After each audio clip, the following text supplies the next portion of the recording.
Mga kasabong, bigyan ko na ng pansin to sumingit na tanong tungkol daw doon sa mga white Kelsos ni B-Boy Enriquez. Kasi alam nyo, si B-Boy nga ang stag fighter of the month of October doon sa WPC. Ito nga tawag ko the toughest stag fest in the country today.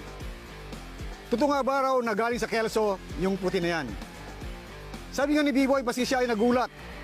Yung iba sa atin, parang nag-aalangan.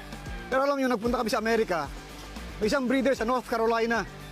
Nagulat kami, sabi niya, itong manok na ito ay Johnny Jumper Kelso din, na may dash ng blood ng Cecil Davis.